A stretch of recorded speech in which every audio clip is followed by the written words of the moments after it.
Hey, hey, hey. It's Teach Me Tuesday. Listen, I'm so glad y'all here. I was struggling a little bit this morning because I was trying to think about like how would I make this point clear?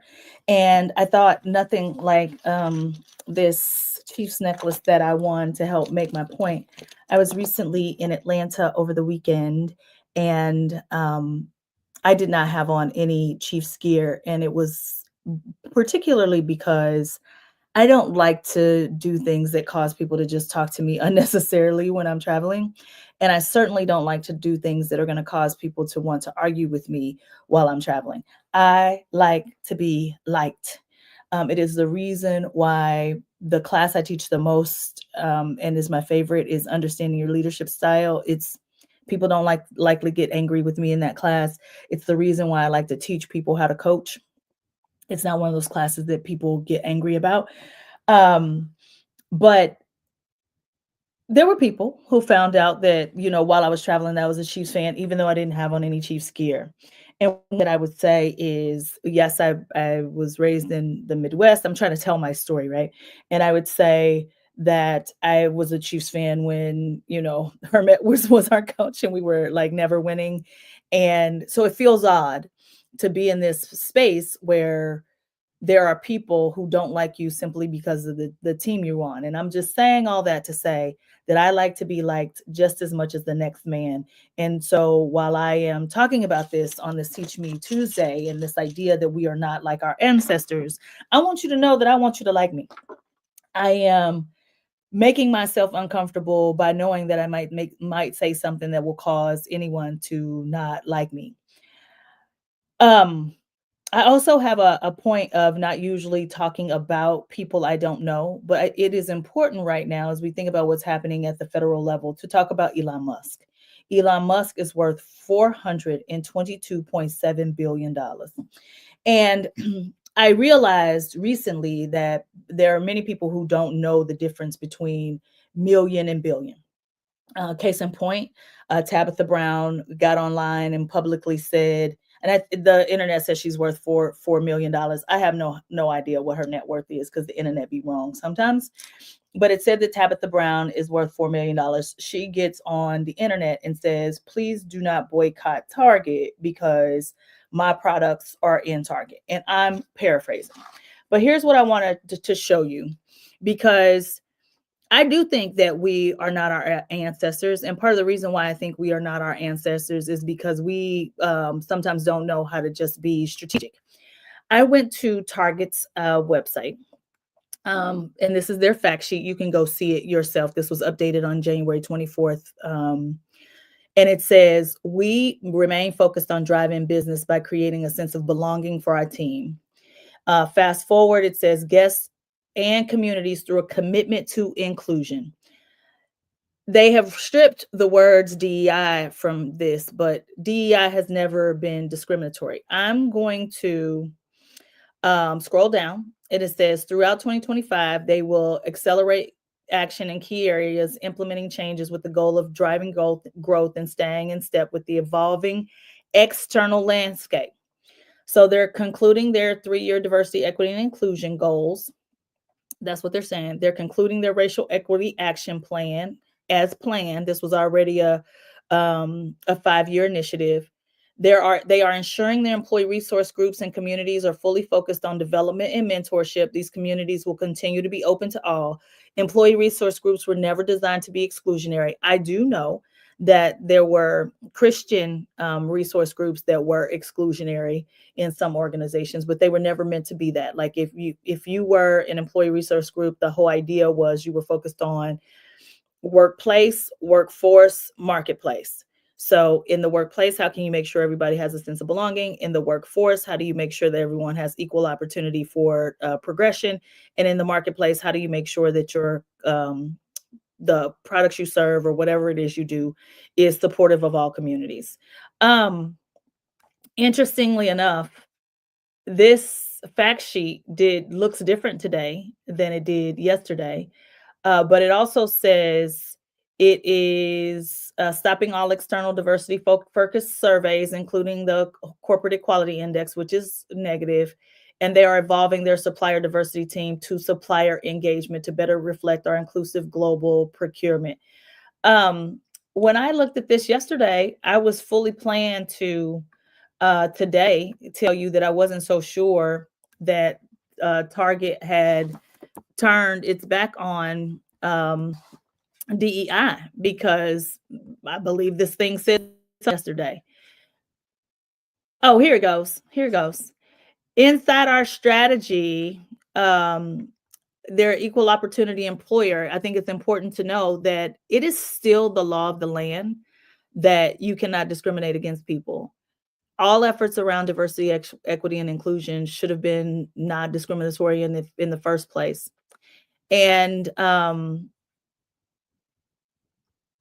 let's see, for their team, they're going to recruit and retain talented team that reflects the communities we serve. I keep telling folks, you cannot control diversity unless you're just about to start shipping everybody out and just have one person left. And for their guests, create joyful experiences through broadly curating an assortment of relevant products to make guests feel seen and celebrated. So if you are a Target shopper, they're trying to do that for you.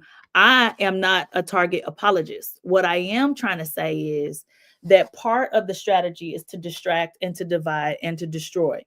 It is a distraction to read the news over and over and over again. And I have this weird nerdy habit of watching old clips from Martin Luther King, Malcolm X, Bayard Rustin, um, Dr. Dorothy Height when I can find them. They are harder to find. I like to watch old presidential debates to just see how far we have gotten away from conservative ideas and have shifted into hateful ideas. But the reason I bring up Target at all is because Tabitha at $4 million, if you were given $1 for every second of your life, you would have $4 million in less than a month and a half. I'll say that once more. If you were given $1 for every second of your life, you would have $4 million in less than 90 days. Okay.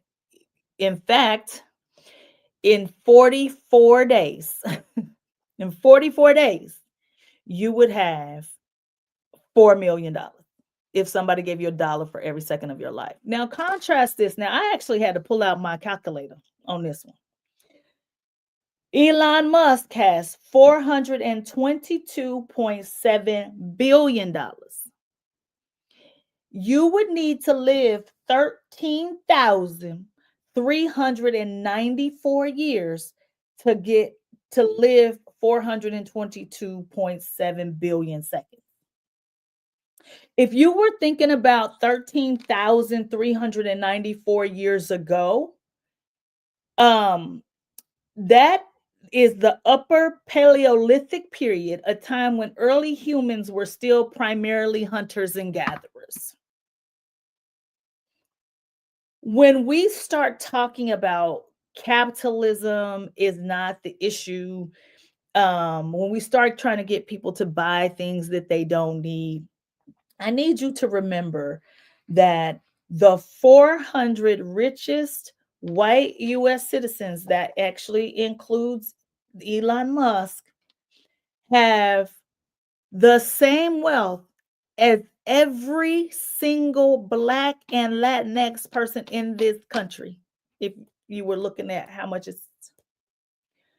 So how do you combat these things? When people say things like we need to create our own Facebook or we need to create our own Amazon, we are not our ancestors because we are not thinking as strategically as they did. Let's just take an Amazon for as an example. When Jeff Bezos started Amazon, there was no competition in this space. There was not an Amazon that existed. And it took him years to get $1 million. And remember, $1 million is like somebody giving you $1 every day for every second for 11 full days for you to get to $1 million. He just basically blew that off while he was trying to figure it out. And then when you look at how many years it took for Amazon to get from whatever it was in a garage to whatever it is today, you trying to enter the market today is basically just telling me that you don't understand hiring and firing and what it would take to be able to staff this. You don't understand global sourcing and what it would take to be able to get all the equipment you need. Do you even understand? You're telling me that you don't have a decent understanding of what it looks like to engage in partnerships with local municipalities to be able to build these massive warehouses. If you're building these massive warehouses, what is your environmental footprint? What is your stormwater runoff? What does it look like to have a procurement arm of your business? What does it look like to have the IT systems to be able to support this? When you consider that the 400 richest white US citizens have the wealth that's equivalent of every single Black person and every single Latinx person in this country. And then you tell me people need to work harder and we need to be fair and people don't need to get jobs just because they represent some different group that I want to call diverse, even though I also happen to be diverse. What you're telling me is you are certainly not your ancestors, who were far more strategic in their approaches to things. Because let me tell you, why I'm not an apologist for Target, if I owned Target today and I knew in November or even a year ago that there was even a chance that we were going to have the kind of stuff that we have started last Monday, I would have been stripping DEI from everything, at least in word, and talking to my leaders about how they could recognize all the difference on their team, help rally people around our shared mission, vision, and values, and create equitable systems. It's what a pimp would do. It's what a pimp would do. And if I could do anything in life, it would be to help people lean into the type of empathy and empathetic understanding as the pimp Brad who lived across the street from me. And here's what I mean. He understood how to read the room. He understood people well, and he adjusted his language to be able to get whatever he needed to get people to do what he wanted. Is it manipulative? Absolutely. But people who have hateful agendas, which I do not think that is the majority of our US citizens, people who have hateful agendas are quite manipulative, actually. They know exactly how to look you in your eye and put their hand on your forearm and tell you how beautiful you are and steal you from everything you have. Meanwhile, well-meaning people are sitting around, even with me, even in my DM, saying, well, Nicole, your request to ditch consumerism by changing our relationship with how we think things make us better, make us appear smarter, increase our value. I don't really know if capitalism is the problem. Let me tell you, unchecked capitalism is absolutely the problem. It absolutely is the problem, because a single person in the city I live in, a single person could write a check, and not the kind of check that regular old people write, just write a check that don't really mean nothing to them, and solve our homeless problem in our city. Another option would be that we could collectively decide that we are not going to spend money on anything we don't need, even avocado bowls. And in that, only buy the things we need, and it would shift somebody who cares about having $422.7 billion and is still telling you that they shouldn't help and that they shouldn't have to pay more and that other people we're lowering standard. I couldn't even mentally get my mind around what 13,394 seconds was. I had to pull out pencil and paper. I'm an engineer by degree, to be like, okay, where does that take us back in time? Where does that take us back in time? And it's it's back to the beginning of humans. You don't even. I was watching the Reverend Dr. William Barber, actually reading something he said, and part of the strategy is to distract, to divide, to destroy. I can almost not take it when people say, well, we ain't made like our ancestors. We certainly are not. When I think about white folk who put their lives on the line during the civil rights movement, during Reconstruction, the people today I know, honey, do these curtains match this carpet? Because I am not going to say or do anything that's going to cause any smoke coming my way. And let me tell you, I am not judging, I'm describing, because I'm the person who won't wear Chiefs gear on the plane because I don't want nobody to make me uncomfortable, say nothing to me. You know what I'm saying? Just go about your way. My little team is winning. I don't want to talk about the refs. I don't even know half the people on the line. I don't even know their name. Don't talk to me. I understand wanting to be comfortable. Where I struggle sometimes is not understanding how a simple request to say, when you go to the store, only buy the things you need. I'm not telling you not to go to the store. But when you consider the Montgomery bus boycott, these were domestic workers who depended on the bus to get to where they had to be. In fact, some of them couldn't even buy cars. They couldn't walk into a car dealership and say, I want to buy this car, even if they had the money, the green money to be able to do so. There's an entire documentary about what happened to the Cadillac brand once they finally realized that Black people money spend the same way as other people's money. They couldn't even buy a car if they wanted it, if they had the money. So people depended on the bus. But they just picked one thing and said, this one thing we are going to do. And they did it for more than a year until the system broke down. I don't know what our one thing is. All I know is I can't spend the next 4 days, 4 months, 4 years just being reactive to everything that's coming out of the executive branch of the government. I can't. What I can do is organize with other people who are doing fantastic work. And that's what our ancestors were exceptional about. Can you imagine Araminta Ross or our lovely Harriet Tubman saying, you know what? I'm leaving at noon and everybody needs to know it. No. Sometimes you have to adjust the language and the way you talk about things, not because you're like, I'm going to stand and I'm going to, but because you can still do all the same work. You cannot run an effective organization by having 10 people on your team and then not getting the best out of all 10. You can't. The whole goal is to get the best out of the people you work with. That's the goal. You can have a team on your and tell yourself that all of these people are exactly the same and have the same needs, but we know better. If you have siblings, if you have children, you know you can't give every child exactly the same thing. And if you do, you are fielding arguments all the time because not everybody needs exactly the same thing. That's what makes being a politician different from being a business owner.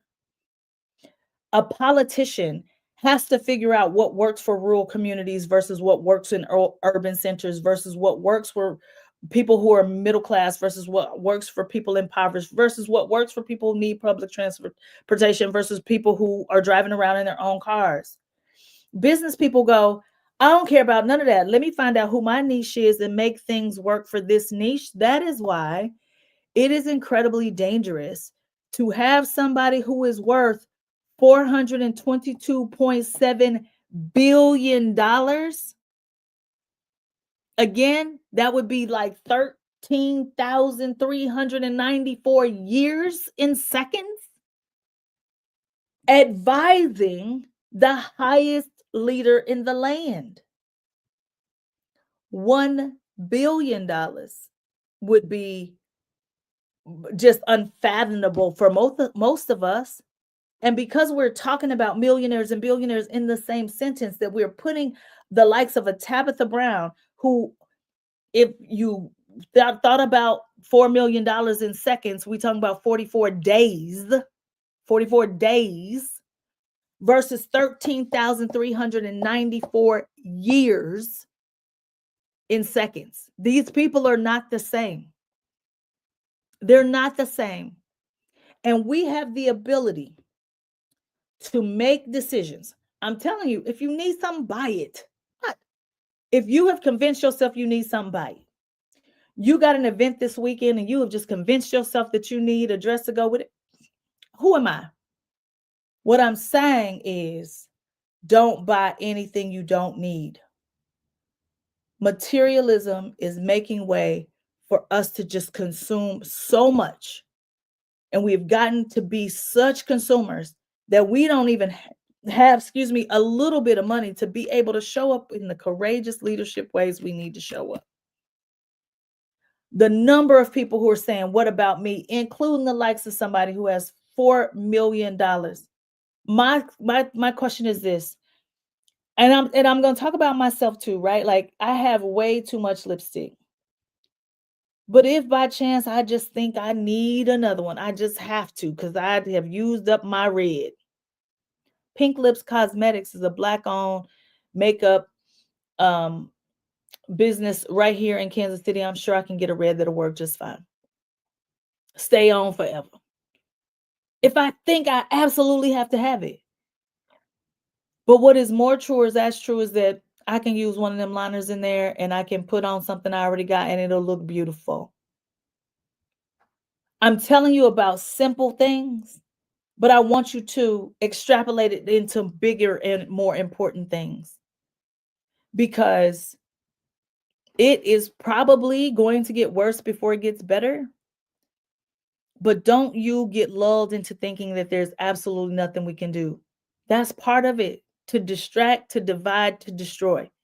To have $100,000 arguing with millionaires. Meanwhile, somebody got $422.7 billion because we have unchecked capitalism and they don't pay taxes.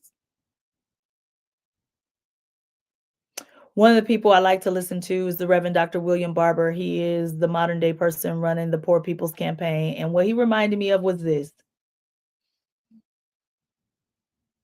There used to be a time when we had no representation in the executive branch, the legislative branch, or in the judicial branch, not in the presidency, Congress, or on the Supreme Court. Nowhere.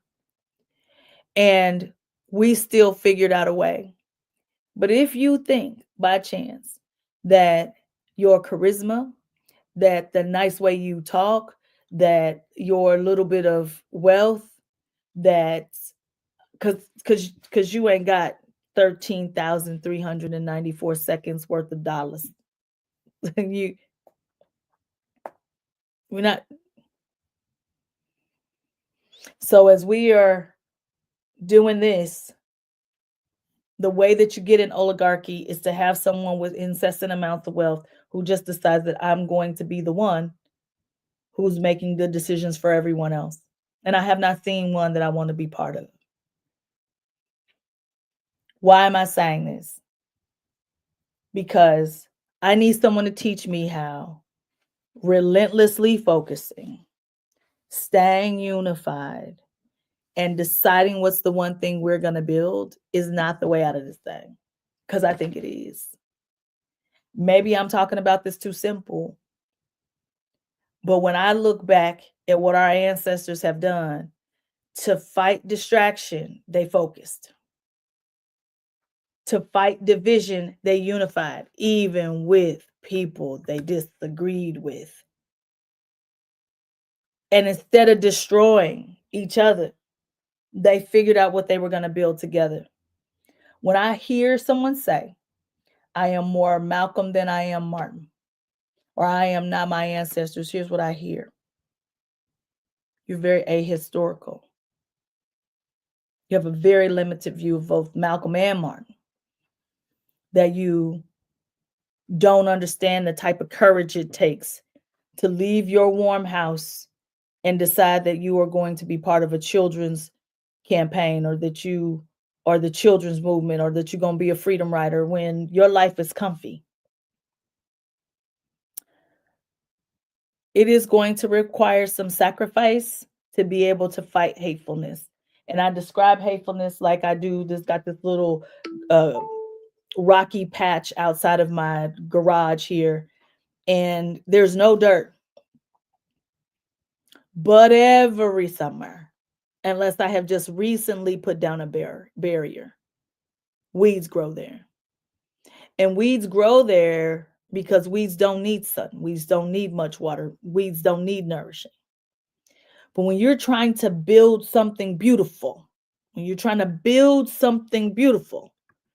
you have got to water it. You've got to put some sun on it. You've got to nourish it. It requires discipline. If you don't need it, don't buy it. Keep track of the money you save. Take that money and do something wonderful for yourself on a vacation, or take that money and and give it to the Poor People's Campaign or the ACLU, and or contribute in some way to constructing something beautiful.